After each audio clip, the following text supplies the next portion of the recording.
Break के बाद आप सबका डिस्कवरी ऑफ स्पिरिचुअल इंडिया के कार्यक्रम में स्वागत। महर्षि, सनातन पद्धति हिंदू धर्म के सामने कितने बड़े चैलेंजेस हैं आज भारत में? कौन सी चुनौतियां आप समझते हैं? सबसे बड़ी चुनौती है गोवध को रोकना, क्योंकि 7 पिलर में ये भारत की धरती नहीं पूरा विश्व टिका हुआ है। 7 द्वीप की पृथ्वी बताई गई, सप्तद्वीप होती, 7 द्वीप आप सुनते हैं, तो 7 द्वीप को 7 पिलर में भगवान ने टेका है जी, रोका है। उसमें गोभिर विप्रश्च वेदैश्च सतीभिः सत्यवादिभिः अलुब्धैः दानशीलैश्च सप्तभिः धारते महीम। उसमें 7 पिलर हैं। उसमें सबसे पहला पिलर भगवान ने गौ माता को बताया, गोभिर। फिर विप्रश्च जो वेद पाठी विद्वान ब्राह्मण है। फिर वेद, भगवान वेद की शिक्षा, गोभिर विप्रश्च वेदैश्च सती भी, सती नारियाँ, सती भी, सत्यवादी भी, सत्य बोलने वाले लोग। अगर आप सत्य बोलने लगे, सत्य पूछने लगे, तो आपका मालिक के पर दबा दे कि इनको हटाइए आप चैनल से। हम बोले तो हमको कहेंगे आप बैठे रहिए, अब आपको मीटिंग में नहीं बुलाएंगे। यानी कोई सभा हो। विभीषण ने रावण के सामने सत्य कहा, उसको लात मार के निकाल दिया त्रेता में। विकर्ण ने कहा दुर्योधन को, उसको अपने भाई को निकाल के बाहर कर दिया। यानी विदुर ने सुंदर नीति कहा धृतराष्ट्र को, दुर्योधन ने उसका अपमान किया और हस्तिनापुर छोड़ के चला गया। जब तक विनाश हुआ विदुर हस्तिनापुर नहीं थे दिल्ली में। तो ये आज से नहीं, सत्यवादियों का जब जब अपमान हुआ है तब तब सती नारी मीरा अपने भगवान को मानती थी, लेकिन उसका जो अपमान किया गया, उसकी हंसी उड़ाई गई, उसका मजाक उड़ाया चित्तौड़ में भोजराज राणा परिवार ने। उसके बाद क्या स्थिति हुई चित्तौड़ में, और वो तो भगवान में समा गई। 500 साल पहले की घटना लीजिए, हजारों लाखों वर्ष की बात नहीं जी। इसलिए हमें योग्य व्यक्तियों का सम्मान करना।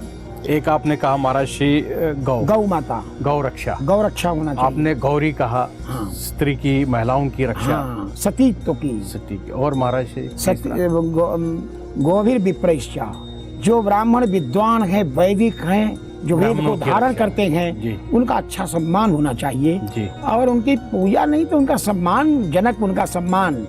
आज एक आदमी अंगूठा टेक लाखों रुपया ले रहा है नेता बन करके देश में हमारे, और जो पूरी संहिता कंठस्थ किए हैं, जिनको पुस्तक छूने की जरूरत नहीं है। हमारे यहाँ वैदिक बच्चे हैं, 5-5 हजार मंत्र याद किया है। 4 वेद का विद्यालय है अलवर राजस्थान में, अपने श्री मधुसूदन सेवाश्रम में 100 छात्र ब्राह्मण बालक हमारे पढ़ रहे हैं। उनको पूरी संहिता कंठस्थ करा रहे हैं। एक एक बालक को पूरे कंठस्थ करा देंगे। अब बताइए, इनको अगर सम्मान राष्ट्र में नहीं मिलेगा तो फिर ये वेद को क्यों धारण करेंगे जी।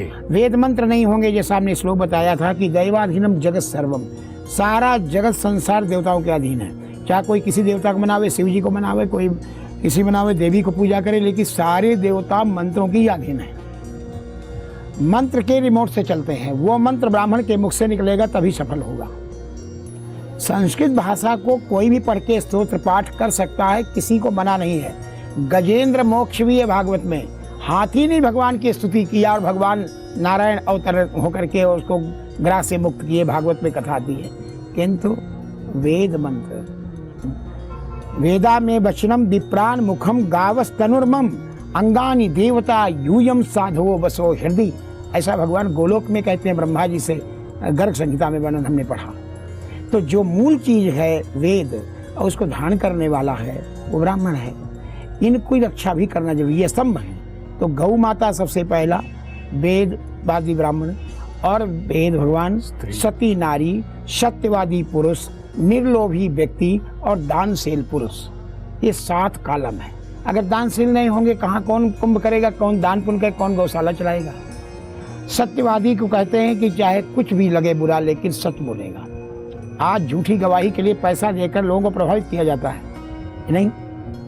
तो निर्लोभी व्यक्ति, अगर हम आप लोभ रहित होंगे, कोई हमें पैसे से नहीं बदल सकता, तो हम सत्य बोलेंगे। अब अगर पैसे में हमें खरीद लिया गया तो हमारा सत्य ही खत्म हो जाएगा। नहीं, सत्याग परम धर्मा, सत्य के समान दूसरा कोई धर्म कहाँ है। दया धर्म को मूल है।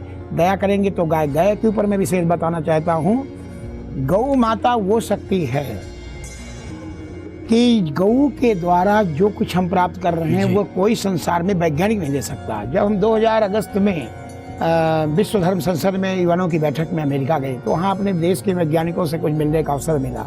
तो अपनी जिज्ञासा से उनसे पूछे कि घास, चारा, दाना, भूसा, खली ये डालकर कोई मशीन आपने तैयार किया विज्ञान ने कि दूध बना दे। बोले महाराज ये तो बहुत मुश्किल है। हम कहा मुश्किल है तो फिर ये जो चलती फिरती फैक्ट्री भगवान ने हमें दिया है गौ माता को, अब भैंस को भी नहीं मारना चाहिए, भैंस भी दूध देती है, बकरी भी, कोई जीव नहीं कटना चाहिए, सबको परमात्मा ने काम के लिए पैदा किया ना। जी जी जी। एक भी चिड़िया भी है तो भी काम की है। हमारे यहाँ का पक्षी वैज्ञानिक है, जो आज का मौसम विज्ञान 48 घंटे तक बता सकता है। हमारा पक्षी विज्ञान में वर्णन है शास्त्रों में, वो 6 महीने पूर्व सूचना देता है कि वर्षा कैसे होगी। और यह काल पड़ा है, आप जाइए झीलों में देखिए, सारस ने अंडा बीच झील में दिया होगा इस समय, चाहे यत्र तत्र आप अपने कैमरे में कहीं रिकॉर्डिंग करिए, किसी झील में, कोई तालाब में। ये हम आपको बता रहे हैं जो हमने उसका पढ़ा। प्रमाण क्या है महाराज जी?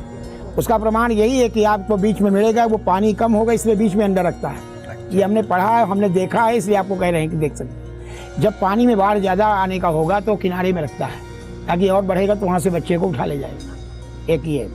दूसरा जो चिड़िया होता है गौरैया, जो घोंसला बनाता है लटकने वाला, इसका विज्ञान देखिए। सुरक्षा, आज हम आप सुरक्षा अपनी नहीं चाहते हैं, चाहे रोड में चले, मानो चाहे कुछ भी विज्ञान बढ़ गया हो, वो पक्षी को सुरक्षा पता है।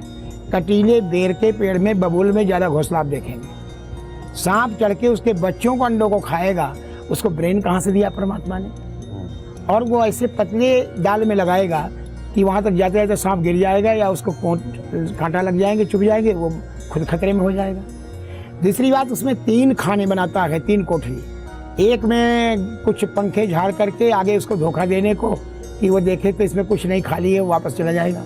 उसके बीच में स्वयं रखता है पक्षी, और उसके अंदर वो अपने अंडे बच्चों को रखता है। ये हमने उसको देखा है प्रत्यक्ष, जंगल में जब हम कुछ दिन थे उसकी बात बता रहे हैं। इसलिए हमारे यहाँ का पक्षी वैज्ञानिक है, एक तार से जोड़ता है। तो हर चीज़ जो है ज़रूरी है हमारे जीवन में। हाँ। महाराष्ट्री महाकुंभ से, सिंहस्थ महाकुंभ मेले से हमारे दर्शकों के लिए आपका संदेश? ये सिंह के बृहस्पति और सिंह के सूर्य में ये महाकुंभ हो रहा है, इसलिए इसको सिंहस्थ कहते हैं। पूर्ण सिंहस्थ कुंभ नासिक का ही होता है। गोदावरी, गौतमी नदी इसको कहते हैं जी, गौतमी तटे। इसलिए मेष सिंह पर बृहस्पति आ गए 14 जुलाई से। दक्षिण भारत के आचार्य, हमारे परंपरा के, अन्य परंपरा के जो भी संत हैं, वो गोदावरी पुष्कर मनाते हैं जी, जो 14 जुलाई से प्रारंभ हुआ था। आपने देखा होगा, आपने रिकॉर्डिंग भी किया होगा। हाँ किया। जो भद्राचलम में हम भी गए थे, वहाँ स्नान किए, और भद्राचलम में हुआ, फिर राष्ट्र मंदिर में हुआ, एक मुच्छितल में हुआ। 3 जगह वो लोग इसको कहते हैं गोदावरी पुष्कर। आप देखिए हमारे आचार्यों का, दक्षिण के विद्वानों का, कि अपने मार्ग से वो पथभ्रष्ट नहीं हुए हैं। जो परंपरा है आचार्यों की, पूर्वाचार्यों को, उसको सुरक्षित किया है। अन्य अन्य जगह लोग कुंभ नाम देने लगे। छत्तीसगढ़ में एक राजिम कुंभ आपने सुना होगा जी। कुंभ 4 ही है, और गोदावरी पुष्कर, कृष्णा पुष्कर, ऐसा दक्षिण के आचार्य करते हैं, जबकि उनके सामने कोई शास्त्रार्थ में और विद्वता में टिकने वाला नहीं है। आचार विचार में, जीवन में उनका जीवन दर्शन देखने लायक है। आप स्वयं जाएंगे तो अपने बच्चों को, अपने संतानों को परंपरागत पीढ़ी सदियों से उन्होंने अपनी संस्कृति को बचा रखा है। इसलिए वहाँ संस्कृति, हमारी धर्म और भक्ति सुरक्षित है। इसलिए यहाँ पर जो ये कुंभ है, ये सिंह के बृहस्पति और सिंह में सूर्य, ये दोनों हैं। इस कारण से इसको पूर्ण सिंहस्थ कहते हैं। जब उज्जैन में होगा तो सिंह के बृहस्पति तो होंगे, लेकिन उस समय मेष के सूर्य होंगे। इस कारण से वो थोड़ा से कम, फिर भी सिंहस्थ नाम देते हैं उसको। पूर्ण सिंहस्थ नासिक है, गोदावरी का, गौतमी का तट है। यहाँ जो स्नान करता है, लाखों लाखों यज्ञ जो विधि विधान से किए जाते हैं, जो उनसे पुण्य प्राप्त होता था राजा महाराजाओं को, वैसा यज्ञ तो कोई कर ही नहीं सकता, केवल नाम के होते हैं। वह पुण्य केवल एक बार में प्रणाम करके गोदावरी को और स्नान करने से ही हो जाता है, ऐसा पुराणों में हमारे वर्णन आता है। दूसरी बात, जब भी गोदावरी के तट पर जाएं तो पहले पैर में चरण न रखें, मतलब जल के अंदर पहले हम प्रणाम करें। भीड़ है तो दंडवत नहीं करना चाहिए कि कोई ऊपर चढ़ जाए। जनता जो भी आवे उसको कम से कम हाथ जोड़ के नमन करना, सिर से प्रणाम करना ही प्रणाम हो जाता है। प्रणामो दुख शमना, इसे प्रणाम करके आचमन करें। संकल्प लेने वाले अपना संकल्प ले सकते हैं, लेकिन जो नहीं ले सकती जनता, वो जल उठा करके कम से कम इतना तो कह दे, हे गोदावरी मैया, मैं आपके जल में स्नान पूर्ण कुंभ में कर रहा हूँ, जो भी हो स्त्री पुरुष, और मुझे मुक्ति देना, मुझे सुख शांति देना, मुझे धर्म पथ पर चलने की प्रेरणा देना, मुझे जीव जंतुओं को कोई पीड़ा न दे सकूं, मानो ही नहीं प्राणी मात्र की मैं रक्षा कर सकूं, नहीं तो उसको दुख ना दूं। इतना भी अगर वो संकल्प लेकर यहाँ से जाते हैं, सभी प्राणियों के प्रति हम दया कर लें तो द्वेष किससे है, कौन दुखी रहेगा। सर्वे भवन्तु सुखिनः, हम कहते हैं सर्वे सन्तु निरामया, सर्वे भद्राणि पश्यन्तु। हम सबको सुखी देखना चाहते हैं, सबका कल्याण देखना चाहते हैं, तो हम स्वयं करें ना प्रैक्टिकल में, क्रियात्मक रूप में। जब हम नहीं करेंगे अपने क्रिया रूप में तो बोलने से नहीं होगा। ये श्लोक बोलने से तो क्या मतलब होता है। जी जी जी। इसलिए यहाँ आने वाली जनता एक ही जैसा, हम आने के बाद में 31 तारीख को यहाँ प्रवेश किए, पुणे से आकर के जब बाई रोड आए तो जो भी भिक्षा हमें अकाल की मिली, हम और कुछ नहीं मांग रहे हैं। हम तो अपने तप का, अपने पुंज का, अपनी प्रार्थना, स्नान का, यज्ञ का जो भी फल है, जो 115 ब्राह्मण बैठे हैं पाठ में, यजमान जो अपना मांग रहे हैं, लेकिन जो हमें भगवान कुछ देंगे पुण्य इस धरा में, हम केवल सुवृष्टि चाहते हैं। इस राष्ट्र में तत्काल वृष्टि चाहते हैं। अगर वर्षा नहीं होगी, पानी नहीं बरसेगा, जल वृष्टि नहीं होगी तो भीषण काल की स्थिति है। ना गोवंश को चारा होगा, ना पक्षियों को कोई जल होगा, त्राही त्राही मच जाएगी। तो सबसे पहले जो आपदा होती है आपत्ति काल, जिसको कहते हैं इमरजेंसी आपत्ति काल जो है सबसे बड़ी है कि जल की व्यवस्था होनी चाहिए। जो जो अपनी पद्धति में जिनके है, और एक पर्यावरण उसी सब संबंधित हो जाता है वैदिक से।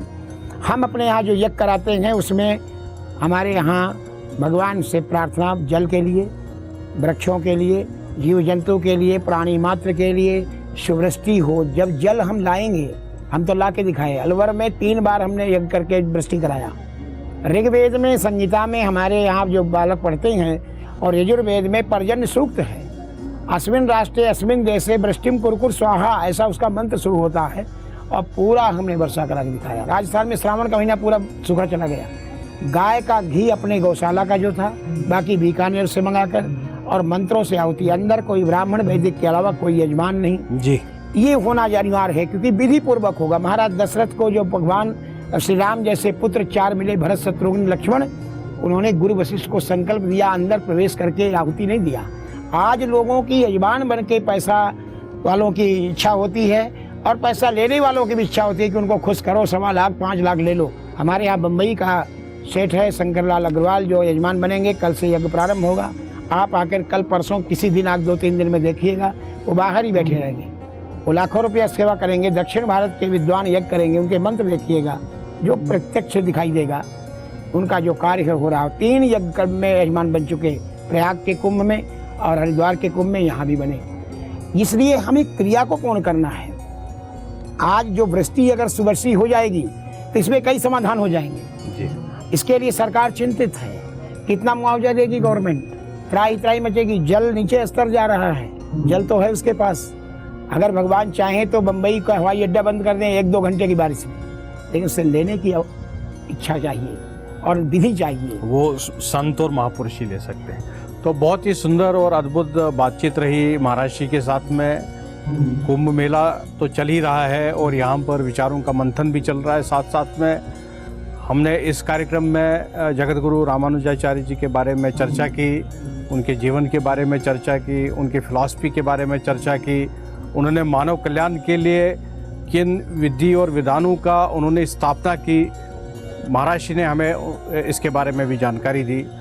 हमने ये जाना कि भारत में जो मेन स्तंभ है वो हमारे गौ माता है, नारी है, नारी रक्षा है, वेद है, ब्राह्मण है, आचरण है, सत्यता है। इन सबको हमें बरकरार रखना चाहिए, इनकी मान्यता रखनी चाहिए, इनका सम्मान रखना चाहिए। इससे हमारे राष्ट्र की गति भी बढ़ेगी, पूरे मानव का कल्याण भी होगा, विश्व का कल्याण भी होगा। इससे पहले मैं ये कार्यक्रम को यहाँ पर विराम दूं, मैं महाराज जी का धन्यवाद देना चाहता हूँ। महाराज जी आपका बहुत बहुत धन्यवाद हमारी चैनल की तरफ से। आपको बहुत बहुत आशीर्वाद। आप एक संसार को दिशा दें, भारत को भी एक दिशा दें। अच्छे अच्छे शब्दों का, संतों का, सबका लें आप विचार, और हमारी मंगल कामना है। जो भी जहाँ हैं, एक एक वृक्ष अपने घर में या बाग में या रोड में या लान में लगाएं और गौ माता की सेवा स्वयं में करें घर में, या एक गौ के पालन के निमित्त किसी गौशाला में योगदान दें। ये 2 संकल्प, एक वृक्ष लगाना, एक गौ का पालन करना सामर्थ्य अनुसार। अगर कोई गौ पालन नहीं करने में सामर्थ्य है तो कहीं न कहीं गौशाला में एक दिन की सेवा 1 महीने में कर दे। कोई गरीब से गरीब है, उसका गोबर या उसकी व्यवस्था कर दे, सेवा कर दे, तो भी इसको पुण्य मिलेगा। और उस पुण्य को हमारे भगवान को समर्पित कर दे। हम इस राष्ट्र में सुख समृद्धि की कामना भगवान से, तपस्या से, अनुष्ठान से अपने भगवान से करते रहेंगे। यही हमारी मंगल कामना है। बहुत बहुत धन्यवाद महाराज। जय जय। और आप सबका भी बहुत बहुत धन्यवाद। नमस्कार।